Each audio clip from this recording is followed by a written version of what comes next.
Hello, everyone. Welcome to Mr. Klopp's online science extravaganza. Don't worry, we're going to have a ton of fun here today. What we're working on first, I'll have two videos up. One is called the movement water potential activity, and one is called the water potential of a potato. So very similar. One involves potatoes, one does not involve potatoes. The worksheet will be posted. It'll be called Movement Lab. All right, that's this worksheet we're working on. The purpose of this experiment is molecules move through cell membranes. That's the purpose.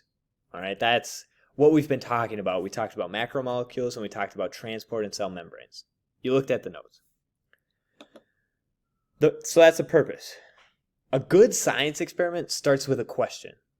So our question for this experiment is going to be, how do macromolecules move through cell membranes?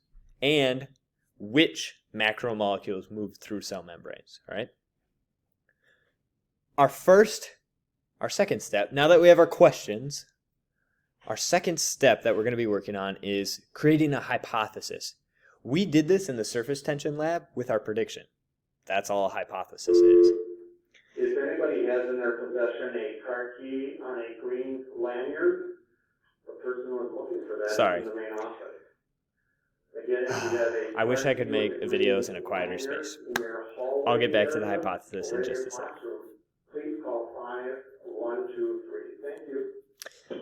All right, the hypothesis. The hypothesis is a statement of our prediction.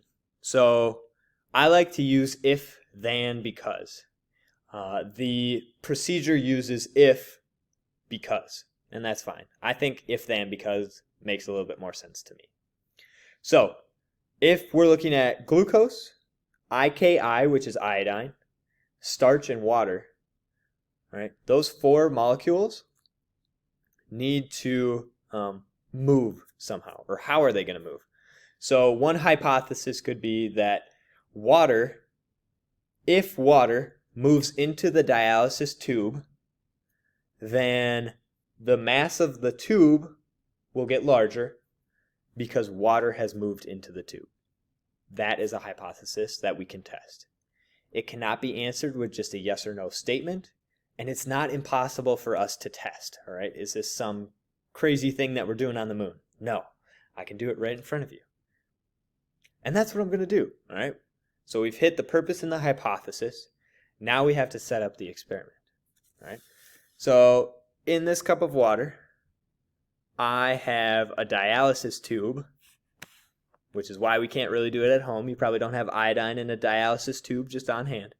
So in here I have a dialysis tube that looks like almost like a thin sheet of plastic. Like an icy. If you ever had those ices, those popsicle icy things, it looks like an icy plastic thing. And it pretty much is. Except the icy is closed on one side. So that's actually the first step we'll do. I'm actually going to tie a knot on one end. There we go. All right, I'm going to open up the other end. Somehow, this is the hard part of the entire experiment. This is the hardest part. Nice. All right, so I got one end open. All right. In my rather large beaker here, I have a glucose and starch solution. Here we go. Glucose and starch. I am going to take my pipette, and I'm going to pipette up 10 milliliters. So I am just using there's like a little wheel on the side here. I'm just using that. And draw up the glucose and starch. It's important to remember that it's glucose and starch. We'll get that in the tube, and it goes in the tube. All right. So this is glucose and starch inside the dialysis tube. Wonderful. All right. It doesn't fill up the entire thing. And I'm not going to make a knot all the way down there. All the way down where the solution is. I don't want it there. I want it up higher. So we're going to go like right there. All right, that's pretty good. There's enough room for the liquid to move, there's room for the liquid to come into, there's room for the liquid to leave. All right? So, I am going to take my scale here. You don't really need to see the scale. It's a very lovely scale. Here you go. It's a scale. I am going to measure the mass of this dialysis tube. And it's at 10.9 grams. All right, so I'm going to take my pen, which I didn't have ready for this. I'm going to take my pen or pencil, and in the initial mass underneath the table here, the initial mass column, I'm going to put 10.9 grams. 10.9 grams. There you go. Now what I'm going to do is I still have my cup of water here that the dialysis tube was in.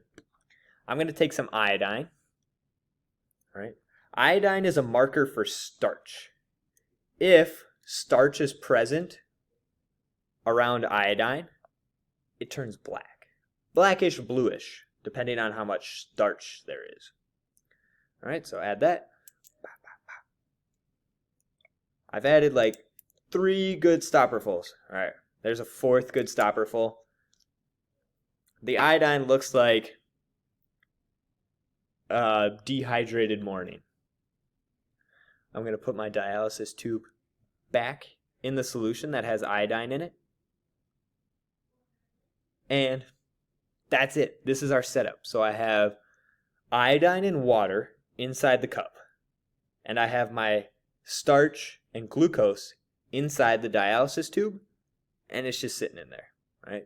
We're going to let that sit overnight and react. Molecules will move in and out of the dialysis tube or into the cup. What I want you to fill out today is the right side of this column here. Where's the glucose? Where's the iodine? Where's the starch? And where's the water? By the way, I just gave you the answers to that, if you were paying attention. If not, go back like 20 seconds and you'll probably catch it. That's all we're doing today.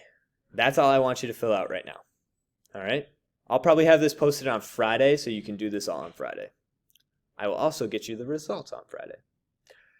All right, that is the first experiment. I have another one for you in just a moment. Hang tight. Potatoes await.